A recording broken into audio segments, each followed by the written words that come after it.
Hi guys, and welcome to another edition of The Kevin Moore Show.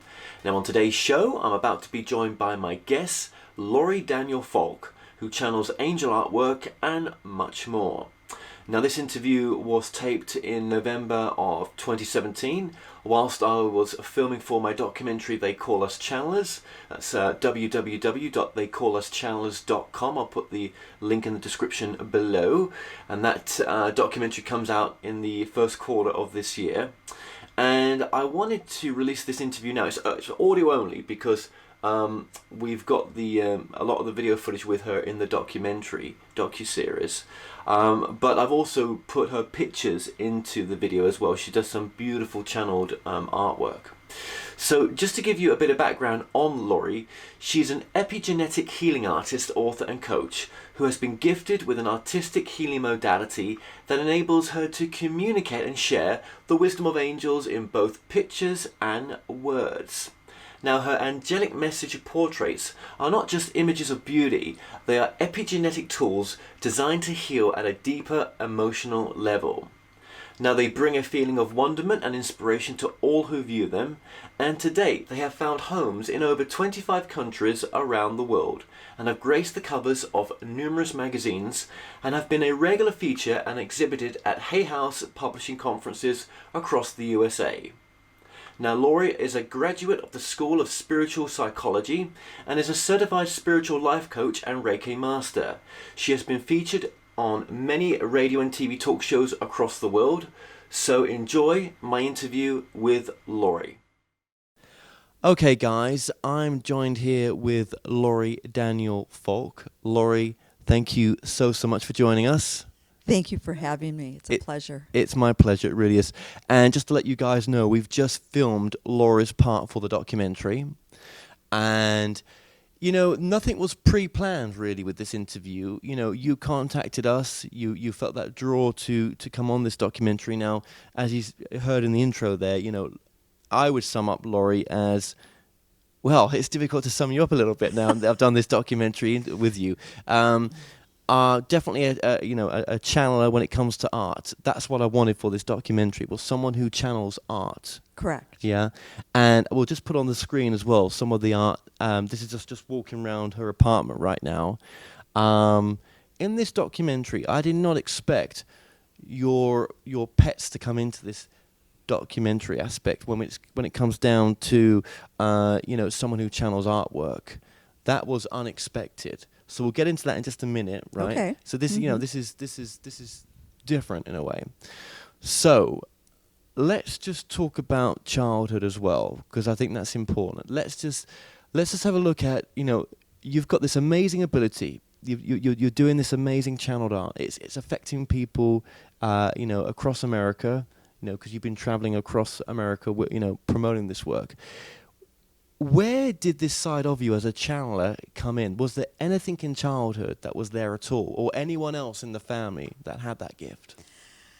If they had it, they weren't aware of it. If they had it, they were in denial of it. I knew as a young girl when my great-grandmother passed away and I went to her funeral, when I was in the funeral home, I could sense that there were spirits that were trying to talk to me. And then a neighbor of ours committed suicide, and every time I would go past her home, I would sense her spirit. And then she showed up in my bedroom one night. And, my father, of course, told me that I needed to learn how to control my mind better and to get those crazy thoughts out of my head. But the truth of it is you flash forward to probably 10 years ago when a very dear friend of mine was in hospice, and I went to visit him, and when I came home, I had probably 400 entities attached to me because they all could see my auric field. They knew I could hear them, and it was like listening to 400 stations on a radio simultaneously. I had to have 2 friends come in and clear me. Wow. Yeah. That's heavy. Yeah. So I've learned I don't frequent hospices very often. Wow. Yeah. That's a lot of energy at those kind of places. Yeah. So, okay, thank you for that. So, okay. So nothing there precisely, as you can remember. Now, there's something I'm going to mention here. Not the most easiest subject to cover. I've covered it before. You went through quite an abusive childhood in some respects.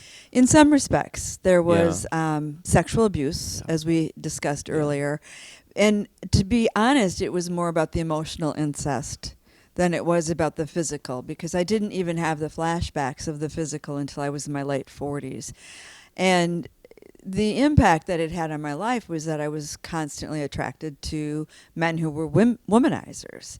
And so that was a challenge. That's probably why I didn't have children, because I didn't want to have children with any of the men that I was with, because I didn't want to bring them into that environment. No, absolutely not. Now, the reason I mention that, because just flash forward, we're going to be all over the place here, just flash forward, that in the end, and I'm putting words in your mouth here, right, but only because we've done the documentary, and I've heard what you had to say about it in a channeled mode.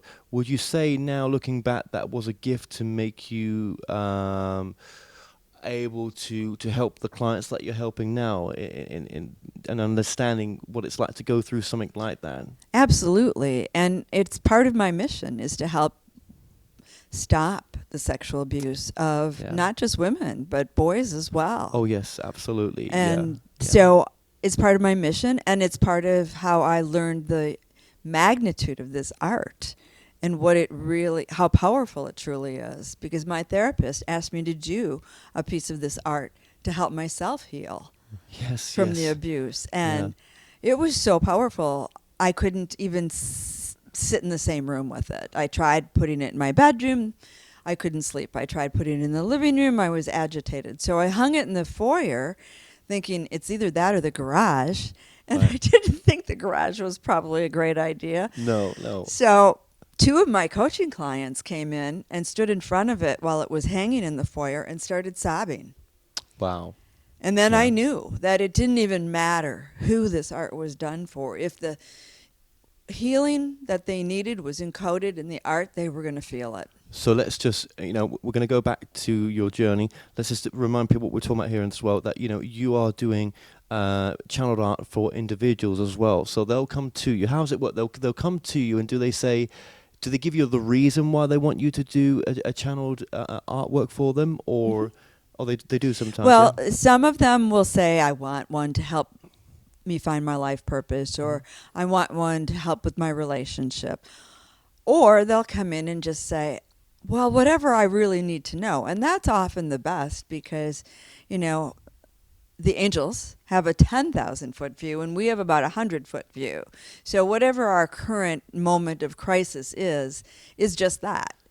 Whereas if we present the question, what does this person need to know to experience a life filled with more love, joy, health, wealth, peace, and happiness, now we're going to get some real wisdom. And that's generally the direction I steer people. So once they've healed that part of them that the artwork was there to heal, and sometimes it can be long term, do you find that clients keep the artwork and it becomes something else for them?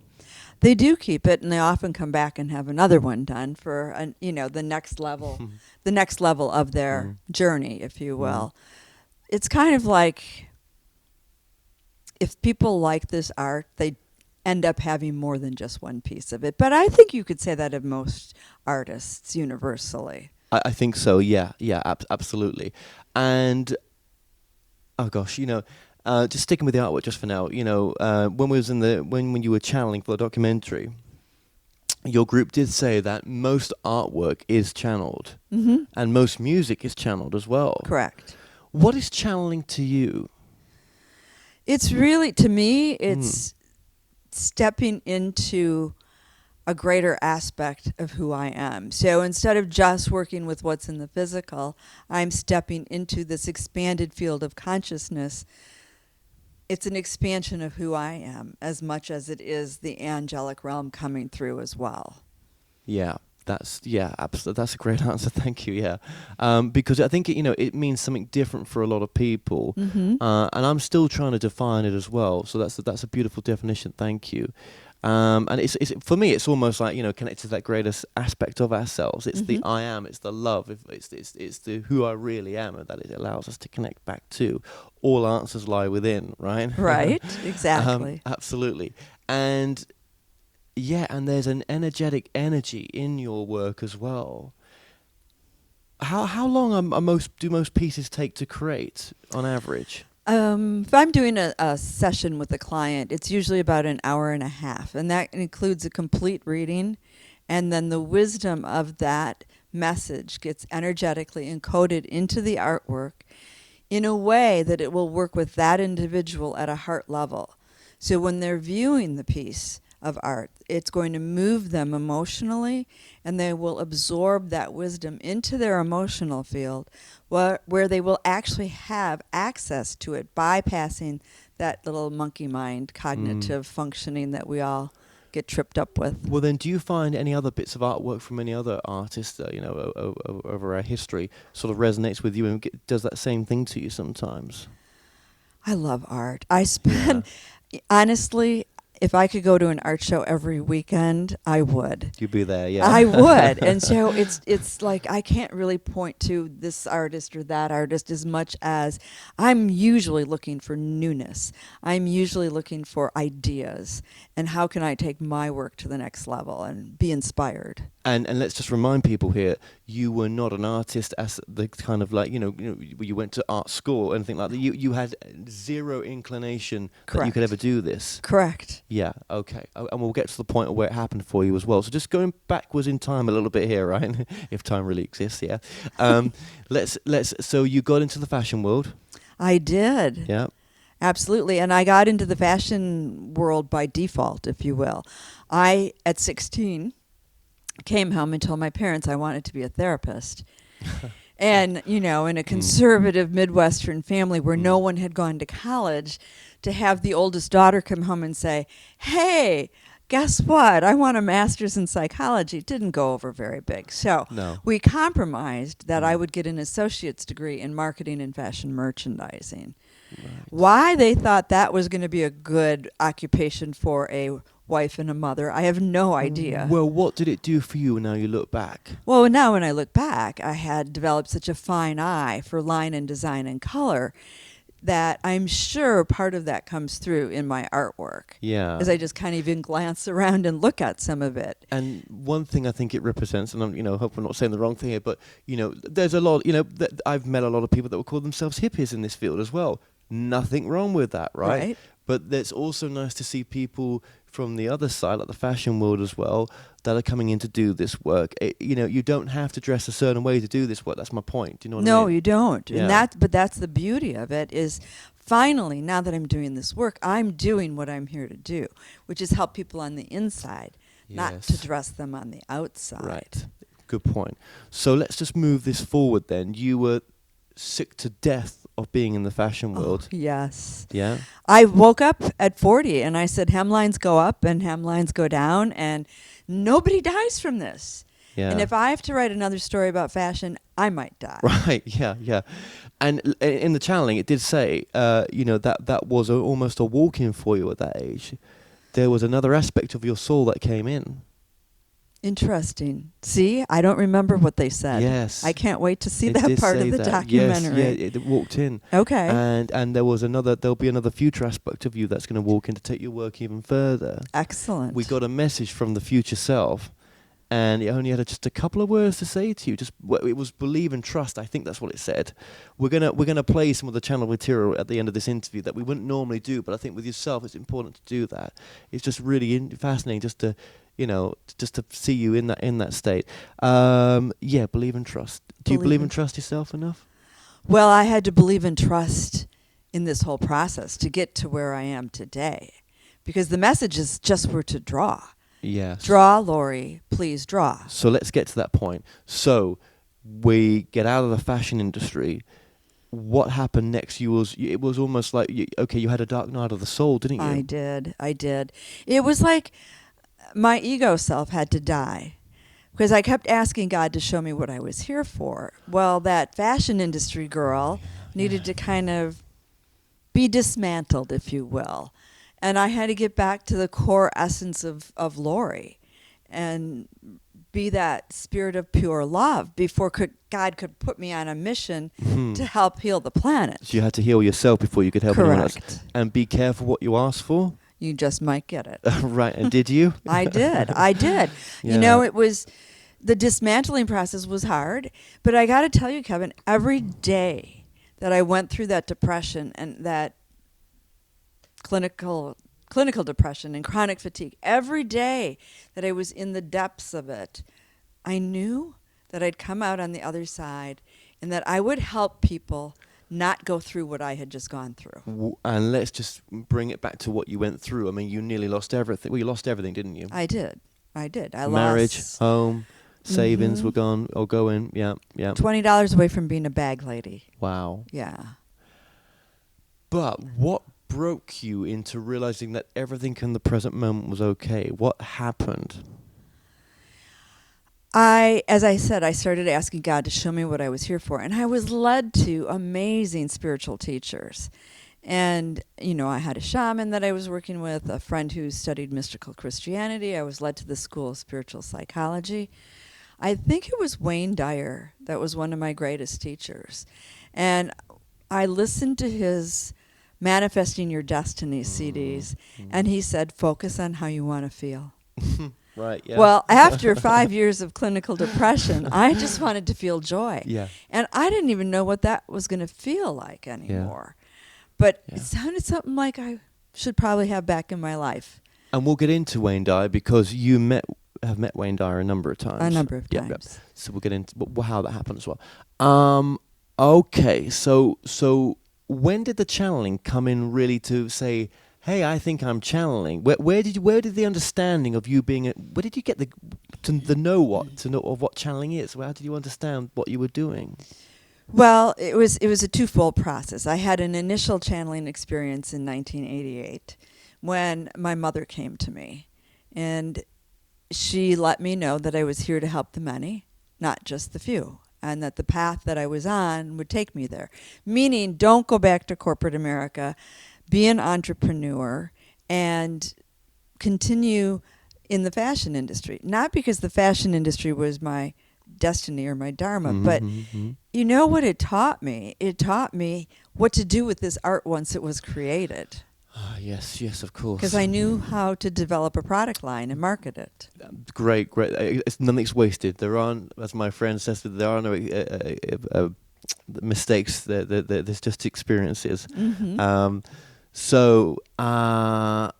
But how then, when you knew Mum was coming through, you knew that was channeling? Had you seen it before somewhere else? I mean, I smelled her body aroma. She had moved my diamond earrings. There were just too many things that happened that were out of the ordinary, that weren't third dimensionally possible without there being something very, very spiritual going on. Right. And then it was like somebody held a megaphone up to my ear. When that telepathic message started coming in, I could literally feel the energy. In fact, it was my right ear, and as I'm saying it, I can still feel that of what happens when that ear chakra opens and that energy starts to come in and get transmitted. Absolutely. Now, I didn't know what channeling was. I remember I'm in the fashion industry. Exactly. You know? No, exactly. And that, it just goes to show that when you're ready, that they'll come. Right. Yeah. And I think your mum was the only one that was going to be the significant way for you to bring this in. There was no other way. Right. Now, how then did Mum make way for the angels that you're channeling now? How did that connection happen? Well, while I was in the School of Spiritual Psychology and got my Reiki attunements, the channeling became so strong. The minute I had that second attunement, I was channeling every day. And the message was coming through my mom. I had the sense or this knowing that it was coming through my mom. Yeah. And I believe that the angels understood that I'm a type A, pragmatic, logical Capricorn. And I wasn't going to be like just sitting down and channeling angels. But if my mom showed up, who I truly miss after losing her at such a young age, I think they just let her be the spokesperson until I got accustomed to what was happening. And then it just kind of not that she fell by the wayside, because I'm sure she's part of the collective. Yeah, of course. But it became very clear that I was working with the Golden Light Angels, because they oversee all the emotional energy that's on the planet. And then it became clear that I was working with the Watchtower Angels. So it went from Golden Light to Watchtower, but how are they the same, or are they two? Oh no, Right. they're entirely different. So one group left and another one came in. Well, I wouldn't say that anybody leaves. They are still connected, because they are bringing the emotional piece Yes. into this artwork. They right? come to the background then, the others come forward more? Well, apparently they are now. So just remind us, who the name of the group is the Watchtower. The Watchtower Angels. There are 4 angels that are at the 4 corners of the universe that oversee all communication, and they bring that communication through me down into the earth, into the aquifers where it's cleansed and purified. Yes. And what comes up and out, be it in words or in the actual artwork itself, is pure. It's all cleansed, it's purified, and I'm a pure channel. And, the Watchtower Angels are going to be bringing forth my next body of work. I believe the Golden Light Angels were the predominant group that brought forth this current group of art. So... Yeah, absolutely. So, but then you had confirmation about these Watchtower Angels from many people, right? Well, I didn't want to talk about it years ago when it first happened. It was my shaman, Jojo Pa, who told me I was working with these 4 beings. She didn't name them. Yeah. She just said these 4 beings of light at the 4 corners of the universe. And that was early on in 2005 when I wanted to know who I was working with. And they came forward even then. So I shouldn't say I wasn't working with them, because they were part of the collective that I was working with at that time. But I didn't know how to explain 4 beings at the 4 corners of the universe when I was creating Angelic Message Portraits. So I just kind of didn't talk about it. No, absolutely not. So I'm going to bring this forward a little bit here, just to bring it then back to the angels. Mm-hmm. So when did the artwork start for you, in a sense? When did you know you had this ability to draw this amazing angelic artwork? Well, it was the 3rd week of January in 2005. It was Wisconsin. It was 20 below zero. We hadn't seen the sun in 3 weeks. I'd been getting messages to draw for 6 months, and I finally threw my hands up in the air and said, fine, if you want to draw, we'll draw. But FYI, this better be important. Because, again, I'm a type A Capricorn. It's the middle of the business week, and I think this is crazy. Right, yeah. Yeah, of course. So... Yeah.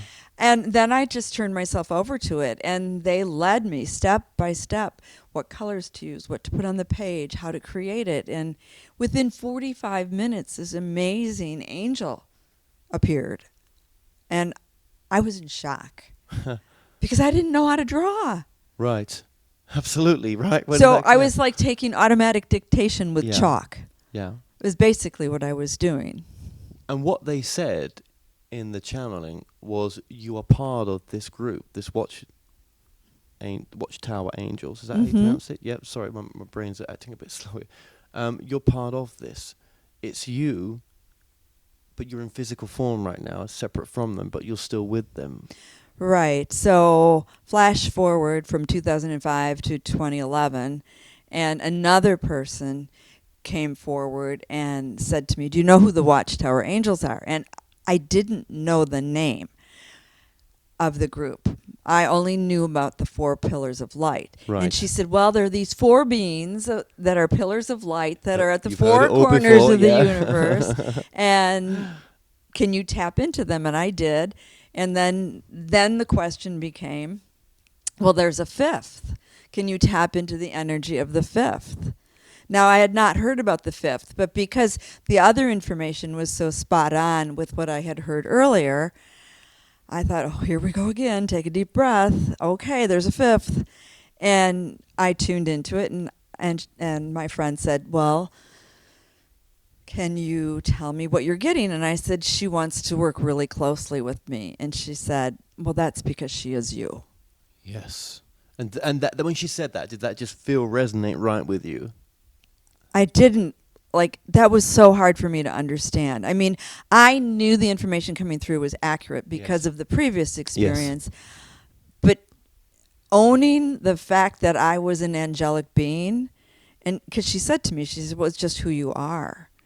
And so what's being asked of you is for you to let this higher aspect of yourself fully incarnate into your physical body so that it can move the work forward in a bigger way. And so I never thought I'd have a walk-in experience. And so there's different types of walk-ins, Yes, right? exactly. It's not what we think it is, even probably that. This Right. Is just, So this was just a higher aspect of me coming into the physical that Yeah. hadn't been before like that. an add-on or something. Yeah. Yeah. And I knew it was happening, and it was real because for the next couple of months, I'd taste things and I'd go, wow, that's what that tastes like. Like, it was like Yeah. not even me, but there was a part of me that hadn't been here Experiencing before. it for the first Right. time. Yeah. It was kind of That's wild. kind of wild. It was really wild. Wow. Yeah. Okay. But that soon passed, though. Eventually, it did pass. Well, because that part got used to being in the physical, and Yeah. Just touching someone else as well. It must have it been. was very Yeah. strange. Right. It's tastes and smells Yeah. and touch and Yeah. all those tactile things, Yeah. right, that we take for granted because we're human and we have them. Well, the angelic parts of ourselves that haven't incarnated have never experienced them, No. and now they are, and it's pretty wild. That's pretty amazing. And I bet others can relate to that as well, watching this. This will help others that say, that's what it was, or that's what a potential of what it was. Correct. You know, I stopped using that language, or that's what defining what it is, because I think it's forever changing as we grow as well. Right. But let's keep it centered right now. I'll try my best. So then people started coming to buy your artwork. You did the first one, and people started knocking on your door. It was very interesting. I actually, at the very beginning of all this, a psychic called me and said, I have a message for you. Now, psychics don't normally call you. You call them. Did you know this person? I had met her once, Yeah. like 4 months But they earlier. don't call you in general, no. Generally speaking. No, They don't call and no. go, hey, I have a message for you. Yeah. So I said, really? What's that? And she said, well, you're going to Denver next week, aren't you? And I said, yes. And she said, well, what you think you're going to Denver for is not what you're going to Denver for. And she didn't tell me what I was going you for. love those messages. Oh, yeah. She just said, what you think you're going for is not what you're going for. Yeah. And I had already done one of these portraits, but Right. one does not a career make as an artist. So I had 4 or 5 different workshops booked, and it must have been 5 because 4 of the 5 got canceled for crazy reasons, like people wrote it down on the wrong day, and the yoga studio was still locked because they Yeah. thought it was going to be the next day, and so all these things started happening. Did you surrender at the time when it was all happening? I did. Right before I left for Colorado, I called my girlfriend and I said, that next email you're going to send out, maybe put something about this angel art in there and just say that I'm available to do custom portraits. I didn't know what to call them. Do you also think it made you surrender? So when it did happen, most people go a bit crazy, wouldn't they? A bit angry, yeah. Do you think it allowed you to come less from that space and more surrender to what was about to happen? Yeah, absolutely. Because if I'd gotten out there and all the stuff just canceled, I would have been like, what's going on? And you'd have been resistant to what was really going to happen. Correct. But the very first cancellation, we went to a coffee shop, and a woman that neither of us knew, probably another angel, came up to us and said, you're an artist, aren't you?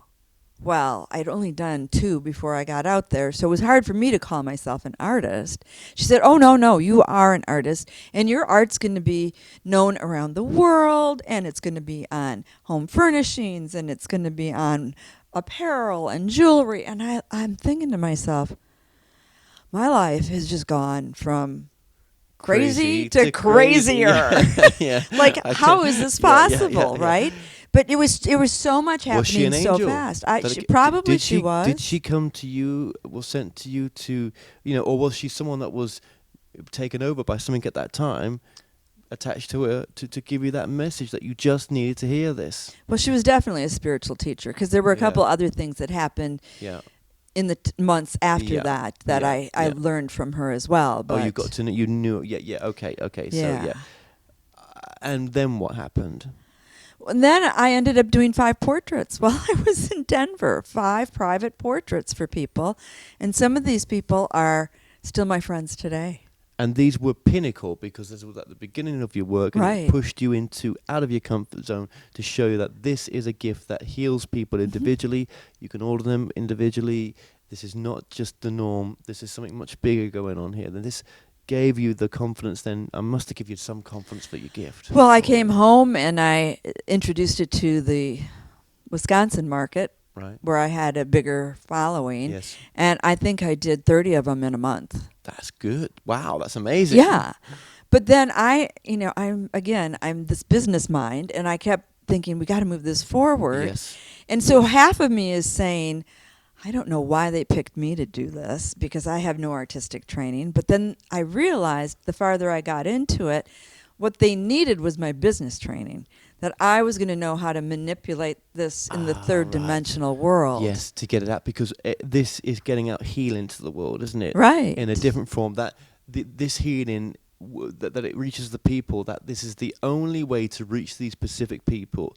Nothing else will reach them. Not at that level. No.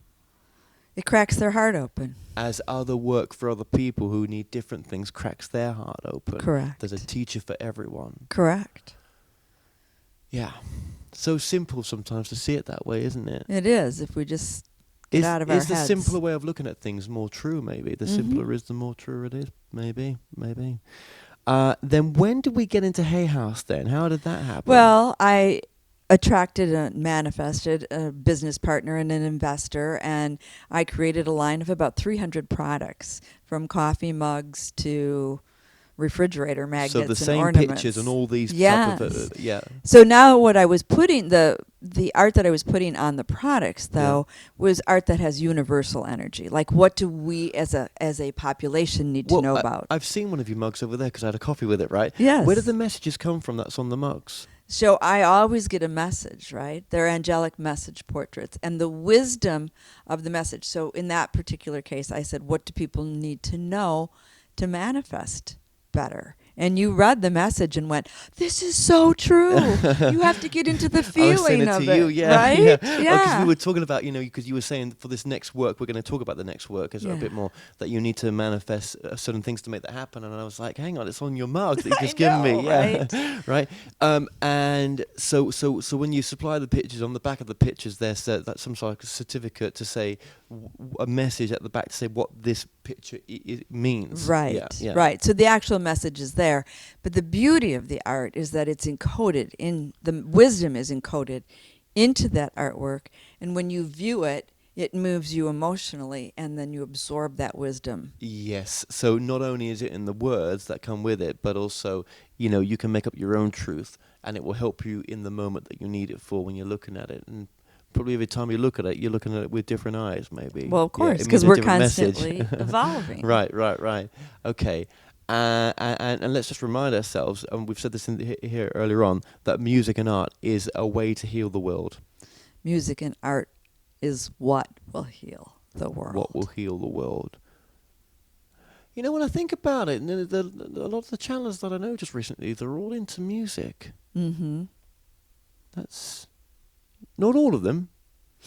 Not all of them. No, but many of them. Yes. I mean, it's not the only things that will heal. But to heal the masses, you've got to take something that has universal energy. Yeah. It's a language everyone understands. Absolutely. And I did say, and when you was under channeled mode, I should put it that way, right? If this makes it into this particular interview right now, that I did say, I like rap music, heavy metal, country, soundtracks, easy listening, new age music. I like them all. And it turned around, the group did, and said they're all healing. And I thought they would say, some forms of music are a bit abusive or a bit, not that positive. But maybe another group would have a different opinion about that. But this was this group's opinion, that it's all part of it, really. Mm-hmm. I suppose you get to choose what fits for you both, what really does uplift you. But at its core, I think that's what they were saying, at its core, it's all healing. Right. Even that music that exposes the shadow. Yeah, because some music does, you know. I mean, you know, some rap music, it's not very positive towards women at all, right? Right. And some other music as well. But yeah, at its core, I think that's what. I mean, when you're you know interviewing this group through yourself, you know, you've only got so much time and you can't go through everything. But just thinking about what Right. was said, it's like just a kind of my own. Make my own mind happy there with what was said. So, so yes, Hay House, and you got to tour across America with Hay House. I know. Pinch me. It was amazing. That's crazy. Well, we had developed all these products, and my business manager said, "Why aren't you traveling with Hay House?" And I said, "I didn't know they had vendors." She said, "Well, they do." And she called them and sent them to our website, which we had just completed, and they said yes immediately. Wow. And so even when Hay House went from having 50 or 60 vendors down to only a dozen, we were still part of the core group because people just loved this art. Yes. And it resonates Yes. with people. I mean, I would have people standing in line Mhm, 2, mhm. 3, 4 deep on breaks waiting to buy it. Wow, that's amazing. And people, I mean, your website's coming up on the screen right now. Your website is? Wisdomoftheangels.com. And all the prints are available on there. Yes. Do you still accept new orders for people that want their own pictures? I have been. I haven't been doing as much of it because I'm preparing to move into a whole new modality. Okay, I'm moving from pastels into acrylics for the Yes. individual portraits, but the Yeah. real work, as we've been very Yes. clearly told today, Yes. is in the pillars of light. Right, we'll get into that. So, just going back to Hay House as well, that really changed you, didn't it? Because you were surrounded by some of the best spiritual minds at that time. Oh my God. Seriously, it was like a metaphysical PhD. Truly, truly a metaphysical PhD. Because I got to study with Wayne Dyer and Joe Dispenza and Bruce Lipton and Greg Braden and Darren Weissman. I mean, the list goes on and on and on. I mean, I would be 3-4 times a year with all of these people, and you know, people were only shopping during the breaks, so I would get to go and sit and listen to all of this wisdom. That's amazing. Yeah. That's amazing. But that also allowed you to start to take you to the mentoring side that you do, because you do spiritual mentoring work as well, don't you? Yes, absolutely. I'm a spiritual life coach, and Life coach, sorry, yeah. that's yeah. okay. And it's beautiful because I really get to help people clean up their subconscious beliefs and eliminate the blocks that are preventing them from living the life they really want to be living. Let's bring that back to your childhood as well. Not you know that everything you've been through as well is all helped you to this point. Absolutely. Amazing. Absolutely. Amazing. And so people can book you through going to your website as well? They can, absolutely. Yeah, yeah. And that's been a source of, people have always turned up, haven't they? People have always come to you for that work. You know, when the student is ready, the teacher appears, right? And it's a lot of word of mouth at this point. You know, I can be, just recently, I had a woman call, and her boyfriend had met me 9 years ago at a Hay House event in Florida. Yeah. And I had brought through some information for him at that point that helped him tremendously. And she was struggling with some things, and he said he had to go through a lot to find me. My website had changed in that time. Yeah. My phone numbers, my emails, everything had changed. And he tracked me down, and I had the honor of coaching her for a year. So in a coaching session, is that where some of the channeling happens as well? Do you channel at a coaching You session? know, I've been told I channel conversationally. And so... When are we not channeling sometimes? Right? Right, maybe now. A little Maybe. bit. Tapping a into little our bit. greatest part. Yeah. Yeah. And so while I would tell you that I do the art and the channeling on certain days of the week, and I do coaching on other days of the week, I don't think you get to be with me and not get a little bit of that Right, wisdom. absolutely. Yeah, yeah. But I mean, if someone's watching this now, not someone's watching, but people that are watching this now, sorry, if they're thinking, well, you know, I really want a channeled reading with her because I've seen the channeling she does in this interview, and that's something I really want. Is that something that you tend to shy away from, or it's not something that is your purpose? Here's what I would say about that. I mean, I will do an individual reading for someone, but if you're going to come to me, why not come to me for what the gift is I've been given? And that really is the art, because then you're going to get a complete channeled message along with a piece of art that's going to be an epigenetic emotional healing tool. Yeah, and I thought it was just important to mention that, right? Because we did something with you there that you don't normally do much often. You know, it's normally in the art, so I don't want to give people the wrong impression that, you know, that's what you do. But I mean, if they were really drawn to want to communicate to you that way, door is always open in a sense. And okay, so just wanted to mention you can that. click on those buttons on the website. Yeah, right, exactly. In the channeling, God, it was deep, wasn't it? Where your pet, let's get into this. This was really important. That your pet's name, Tally. And how old was Tally when she passed? 14 and a half. 14 and a half, right. So Tally came into your life, and this was a complete gift for you from day one, wasn't it? Oh, she let me know the day she was on the planet. Yes. That she was here and she was ready to come, and I needed to find her. Yes. And I was in Hawaii and she was in Kentucky, and she made it happen. What was special about Tally, which came out in the channeling, was that she is part of your angelic collective group. Correct. That incarnated into physical doggy form, right? Mm-hmm. So to give you the biggest gift ever, which was on her when she passed, this has now opened you up to take your work into this next level. She cracked my heart wide open. Yes. She cracked my heart wide open from the moment I laid eyes on her. But it kept getting deeper and deeper. And in the last 4 years of her life, she was an only child, if you will, because I used to have 2 dogs, and at that point I only had her. Yes. And I was going to get another dog, but I got the strong sense that's not what she wanted. And she became an emotional healing service dog and went on the road with me. She had a little vest. And, you know, she'd always worked with me. In fact, the art came into my life when Tally came into my life. Good point to mention. Right? And Tally had a beautiful heart on her side, and all of my art has hearts in it. So, I mean, it's not like something that I woke up one day and knew, but it's over time all of this revealed. So let's re-emphasize that. Tally came in and the artwork started to come in. Right.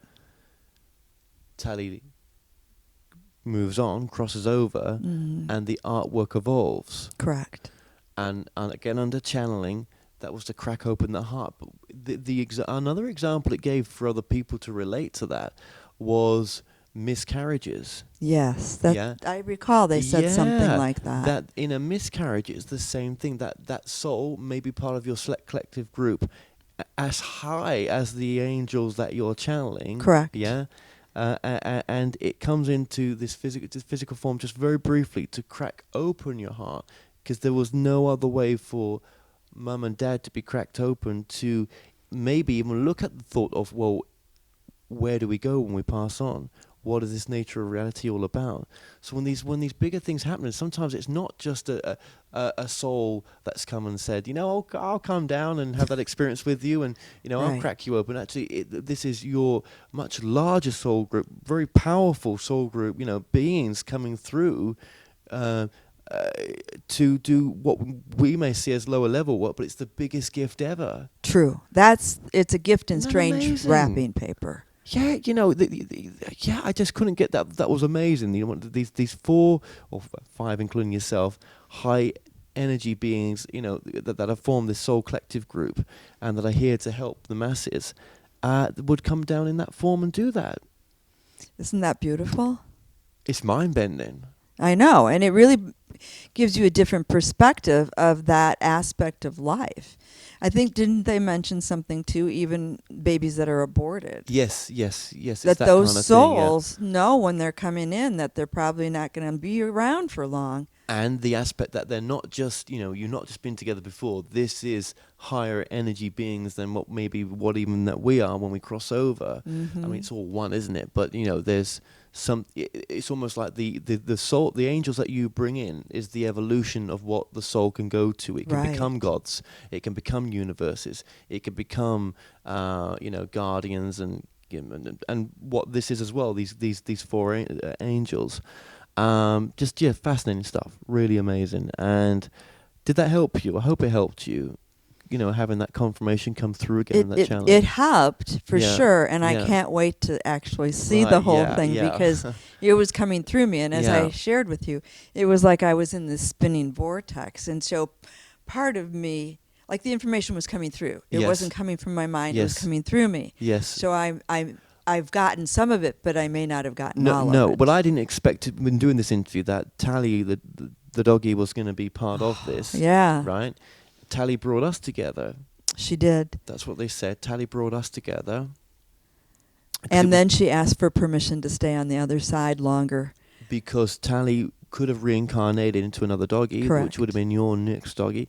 But is that hard for you to think that she's not coming back right now? Or are you at peace with that more now?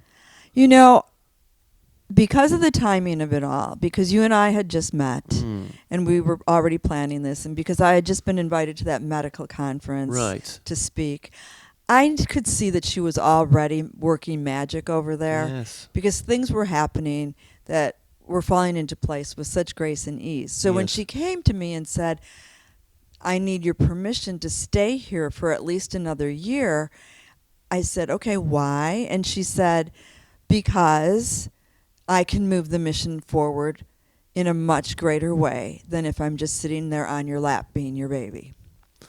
So what it told me, I mean, I came here to meet yourself as a someone that channels artwork. I do. I know, right? And then there's the tallies in all this mix, and it's just unexpected completely. I know. This just goes to show to me that our pets sometimes are highly evolved masters, and highly evolved masters even come in many forms. They do. And I didn't expect that from this interview.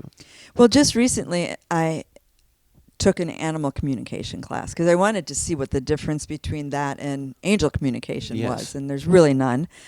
But the teacher, who's a very good animal communicator, channeled Tally, and she said, oh my God. She said, she was your greatest teacher. You may never have a spiritual teacher of this magnitude again in this lifetime. And I think what we're seeing here today is the truth of that is, I don't need it. No. Now, because I can now step into that field where she is in a more expanded way and bring that information in. Yeah. I hope today has shown you and given you some healing that maybe you was still needing a little bit. I hope it has. I hope it has. Even if you don't get to watch back what was said right now, just know, just that energy that it created for you. Absolutely. Yeah. That's great. That's really good. If I'm sure it has. So the evolution of the work. So Tally crossed over to force you to evolve your work. What is this evolution of the work? Well, I was given a vision a number of years ago to create these pillars of light.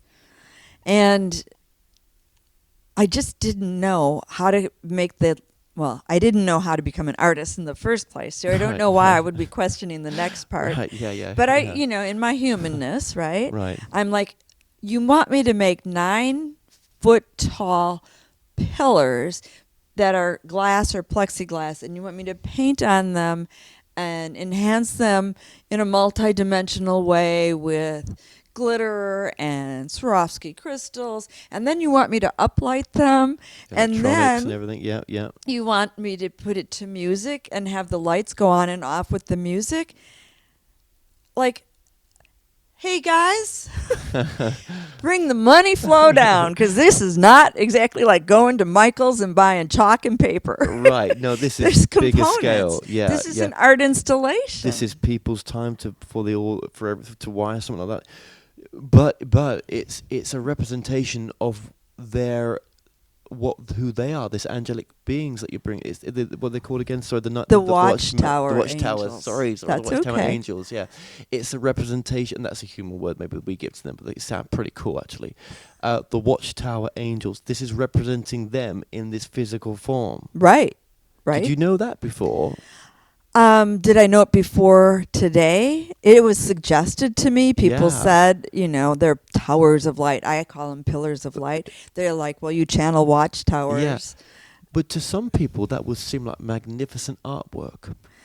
It will be magnificent. It will be. But it's not something you hang on the wall. It's an art installation. Yes. This is something that should be in hospitals and medical centers, not just in a patient's room, but in the foyer as you walk into the building. Glad you said that. That moves it on to that this artwork needs to be in medical centers because it could be very yes. healing, couldn't it? Oh my gosh. If we really understand epigenetics, and not everybody does, and that's a topic that we could go on about for hours, but let's just say that we need to heal at the emotional level, which is the causal level of disease.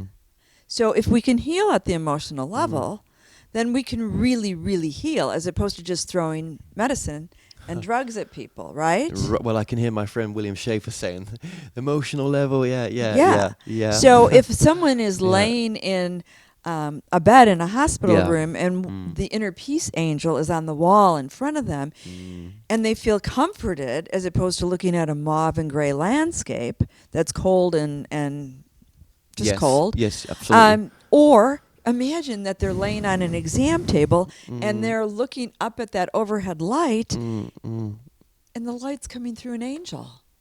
Yeah, so really this is it's almost like it's an A to B to C situation. Now you've done it, you've got to go do this B part, and then something else is going to come from that maybe. Yeah. How much trust is there in what they're telling you to do for yourself? Honestly, I can't wait to get started. Good. I really can't wait. And I, happened to block Good. 2 days for us in case we needed it. Did you? So I probably will get started tomorrow. Wonderful. Yeah, Good. I'll start investigating Good. and looking into, well, we know I need Yes. a new studio, right? Well, yeah, To and there's- create the magnitude and of... that may come in many forms. Correct. Not the form you think it is. Right. Yeah. Yeah. It could become some co-shared work or whatever it may be. Do you know what I mean? You just don't know, do you? Good. I'm glad you're doing that. That's wonderful. That's really good. I've been surprised actually how much we've just fitted in so quickly just here, just how much we've just done. It's kind of like been kind of intense. Wow. So your evolution of your work really right now is this side. I mean, there's no more thinking what's beyond that or beyond that. Do you know what I mean? I think we have some big things in front of Yeah. in front of me right now. I mean, Yeah. first of all, getting the current art into the hospitals and medical centers is Yes. one thing. Yes. Speaking at hospitals and medical centers about art as an epigenetic healing tool Yes. will be profound in and of And itself. what is epigenetics? Very briefly, if you could just sum it up in a Briefly. tagline.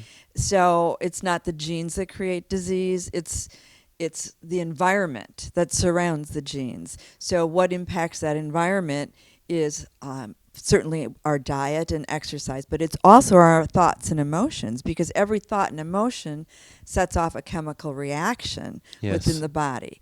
And it's those chemical reactions that will trigger whether the gene turns on or not. So it doesn't matter if you have a family history of heart disease. It doesn't mean you're going to have it, as long as you clear up the beliefs and the thoughts and the emotional stew that you were raised with. And you got into this work because of all the fascinating people that you've been surrounded by, Yeah. quantum physicist people and all sorts. Bruce Lipton, Yeah. I mean, I just can't get enough of him. And a lot of the others as well. Yeah, I mean, yeah. Joe Dispenza, Greg Yeah. Braden, all of them are just amazing. You just soaked it in, didn't you? I did. I just soaked it all in. And you had a chance to sort of, speak to these people and feel their energy as well and feel their Absolutely. Yeah. It became, Greg and Joe and Wayne. Yeah. As opposed to, Yeah. It's It's funny, we were talking about as well, weren't we, off air, that, the evolution of the spiritual teachers, who is going to replace these people, who is next. And there is an evolution of that, isn't there? Something different's going to come in the future. maybe it's us. I thought that there. Funny you say that. I thought, well, maybe there's no ego attached there, but maybe it's something different. Yes. What I don't think I've shared with you yet is that the day after Wayne passed away, Wayne Dyer, Yes. he showed up in my room the moment I woke up the next day. Wow. And he said, "What can I do for you?" And I said, "Work through me." It's funny that I when I was just starting out channeling, just starting out to practice it, Wayne came through, just very briefly, and this was in England of all places, right? And he said to me, "I was just sorry that I could never, you could never interview me. It was just not supposed to be, but I'm sorry that wasn't supposed to be." Wow. Yeah, there was no access to him. Unless I was a really big name, no one was going to let me interview him. Yeah. And I would have always been so honored to have interviewed him, but some of the big names are secure, fenced off, and their assets that aren't allowed to be given to anyone else. Mm-hmm. Sorry to say that, but that's just the way it is. Shame it's like that. I never want to get to that space where I'm someone's asset that can't be shared for other people.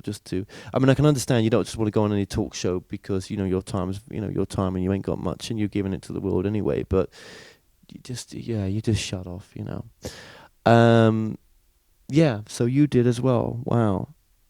Isn't that nice? So maybe you're actually interviewing Wayne right now because he's coming through me, right? Right. Absolutely. That's very possible. Yeah. Since doing this documentary, what is this nature of reality? Right? We don't know, do we? No. Really. Mm. But that's part of the mystery to keep us going, isn't it, as well? Kind of the beauty of it. Yeah, well, you have his energy then with him, most definitely. That's beautiful. I feel very blessed. Yeah. Very blessed. Yeah. And that was a split-second answer because it happened so quickly. Right. And just as I was waking up, I didn't have time to think about it. I No. just said, work through me. Yeah, that's great. That's great. That was a good answer, though. I very thought. good answer. Yeah. Yeah. That was very quick and very, very good. Yeah, when he came through me, I was like, okay, it's fine. Thank you much. I really appreciate you. Love your work and everything else. His work will always live on. And Louise Hayes, she's gone now, isn't she? Moved She on. passed on the 2-year anniversary of his same transition. day that Wayne passed on. Yeah. That's kind of... You can't make that stuff up. No, you can't. No, absolutely. So, okay, well, obviously there's, I'm so glad you came on the documentary. Thank I'm you. sure our paths are going to cross again. Many times. Yes, this is not just it. This is the beginning of something. I'm sure it is. Something wonderful. Something beautiful. Yeah, absolutely. And I never thought channeled artwork could be so amazing and the conversation could be so out there in the sense, do you know what I mean, of how deep this really is, of what's really going on within you. Right. So we'll play back some of the interview right now that we did with Laurie in channeled mode. And I just want to say, just keep doing what you're doing. You're making a difference in this world. Trust in yourself, believe in yourself, and everything that you are looking for is there right now. And, just as you would say to people, go with love. And I don't need to say any of these things to you, really, right? But I just, yeah. And maybe that's a reminder for me. Maybe. We teach what we need to learn, right? Yes. And it is a gift. And I thank you for the opportunity to do all this today because it has been a deepening of my commitment to taking this work to the next level. That's great. And now knowing that the support is there and knowing that Talia is there, and this enables me to have that profound interaction with her again. Beautiful. Brings it right back to my heart, being at home. Good. Okay, well, listen, thank you very much. Thank you. Have a beautiful, beautiful, beautiful rest of your trip. Namaste. Namaste.